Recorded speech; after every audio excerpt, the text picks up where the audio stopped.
Energijsko sporočilo za astrološko znamenje Tehtnica za mesec junij 2016. Drage Tehtnice, prijazno in lepo pozdravljeni. Kaj se dogaja z vami?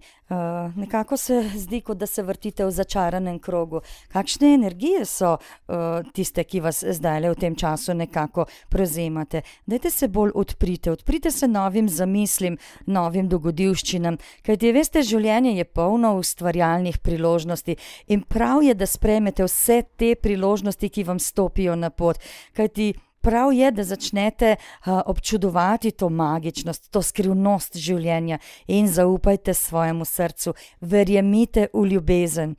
Je že tako, veste, da se en hip življenje zdi pač enolično in zelo dolgočasno, potem pa se spet zgodi nekaj, morda neka oseba stopi v vaše življenje ali pa kakšen dogodek, prijetna sprememba se skratka zgodi in takrat se vam zazdi, da ste se znašli prav na enem takšnem skrivnostnem, enem čarobnem potovanju. No, in takrat je prav, da se navdušite za življenje in da vas prevzame tudi strast. In to je tisto, kar vam želijo energije v tem mesecu povedati, drage Tehtnice.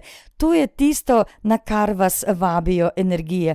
Pri vas pa so tudi v zadnjem obdobju določene stvari skoraj nujno potrebne. Prav je, da izvete tudi tisto resnico, o kateri tako dolgo razglabljate in razmišljate, in pa predvsem uživajte v popotovanju in naj se vam sploh nikamor ne mudi. Kajti, ko boste spoznavali to resnico, ko boste odkrivali resnico, se boste sami s seboj in za svojo dušo na nek način ponovno povezali.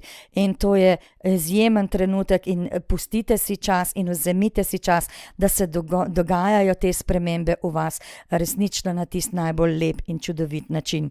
No, dragi moji, drage Tehtnice, predno nadaljujem, vas želim povabiti, da obiščete spletno stran divinacija.si.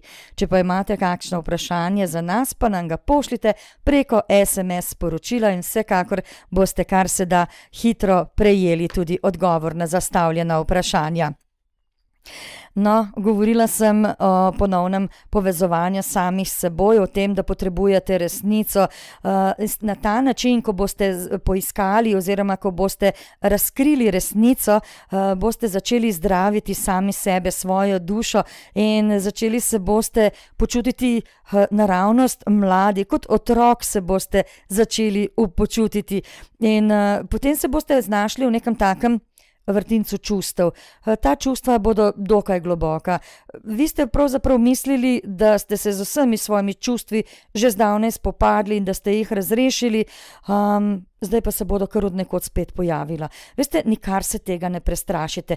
Čustva so vedno dobrodošla. Naj bodo takšna ali drugačna. Prav je, da se spoznavate s čustvi, in prav je, da ste čustveni. Kajti morda ste se nekoliko preveč zaprli. Mogoče ste malo preveč v zadnjem obdobju ta svoja čustva zatrli, nekako ste zaklenili svoje srce. No, vidite, dragi moji, zdaj pa je čas, da to svoje srce, to svojo dušico spet odklenete in da odložite predvsem vse tiste negativne stvari, ki vam ne služijo več, da se osvobodite vse čustvene prtljage in da z največjim veseljem in z ljubeznijo sprejmete vse, kar je dobrega, kar je pozitivnega in kar je zdravilnega za vas. No, predno se poslovim, drage Tehtnice, pa vas želim povabiti, kajti zagotovo si za sebe želite veliko več. Torej, obiščite spletno stran spoznajsebe.si in spoznajte se. Drage Tehtnice, ozdravite si srčka, ozdravite si dušico, napolnite se z ljubeznijo in naj bo vaš mesec junij kar se da lep in čudovit, mi pa se bomo kmalu spet slišali. Srečno!